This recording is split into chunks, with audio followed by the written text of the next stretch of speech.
हावासँग सास फेर्ने पहाडहरू बादल र पृथ्वी बीच सुतेको एउटा आत्मा जस्तो छन्। यहाँ प्रत्येक मानिस एक कथा हो, प्रत्येक नदी एक जीवनको बगाई। यो हिमालय केवल भूगोल होइन, यो श्रद्धा हो, अस्तित्व हो, जसले मानिस र प्रकृतिलाई एउटै अङ्गालोमा बाँधेको छ। यहाँको हरेक पात, हरेक बोट हावासँगै गुनगुनाउँछ प्रकृतिको अनन्त सङ्गीतसँग। र प्रत्येक बिहान जब सूर्य टाढाको डाँडामाथिबाट उठ्छ, यी गाउँहरू पनि बाँच्ने अर्थमा नयाँ कविता लेख्छन्। यहाँ प्रकृति र मान्छे बीच कुनै दूरी छैन, केवल प्रेमको सम्बन्ध छ। यी मानिसहरू सरल जीवनका गहिरा कवि हुन्। उनीहरू बोल्दैनन् धेरै, तर हरेक हाँसोमा माटोको सुगन्ध हुन्छ, हरेक दृष्टिमा सन्तोषको प्रकाश। संसार जहाँ हतारमा दौडिरहेका छ, यी गाउँहरू अझै पनि सुस्त हिँडिरहेका छन्, किनभने उनीहरूलाई थाहा छ सुन्दरता गीतमा होइन, लयमा लुकेको हुन्छ।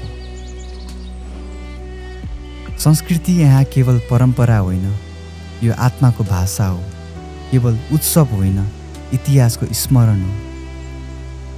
यी संस्कृतिहरू हाम्रा जराका प्रमाण हुन्, जसले हामीलाई थामेका छन्।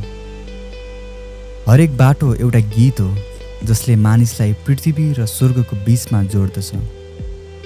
यो यात्रा केवल दूरी पार गर्ने मात्र होइन, आत्मालाई भेट्ने प्रक्रिया हो। जङ्गलको हावामा, नदीको सङ्गीतमा, यात्रु र गाउँले बीच एकै भाव मानवता बग्छ। समय बग्छ नदी जस्तै, कहिले शान्त कहिले उग्र।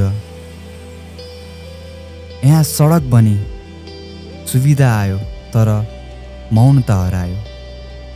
भाषा मन्द हुँदैछ, पुराना गीतहरू हावामा हराउँदैछन्, र पहाड अझै उस्तै छ, स्थिर, मौन, अटल, किनभने मौनतामै अर्थ छ।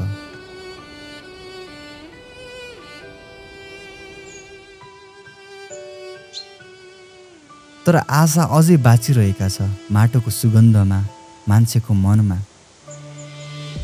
नयाँ पुस्ता फर्किँदैछ, आफ्नै पहिचानलाई फेरि समाउँदै। रुख रोप्दा, गीत गाउँदा गाउँ फेरि बाँच्न थालेको छ। सूर्य अस्ताउँछ, तर यी पहाडहरू अझै उज्याला छन्। यदि हामी सुन्न सक्थ्यौँ भने यी पहाडहरूले भन्छन्, प्रकृतिसँग बाँच्नु नै जीवन हो। यो भूमि,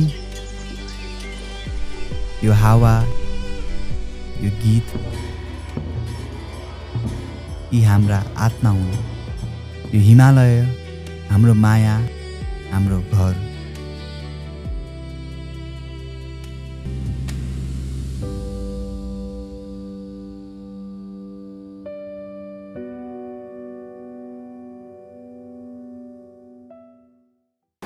रोलिङ। दाइको नाम चाहिँ? Siang dawa tamang.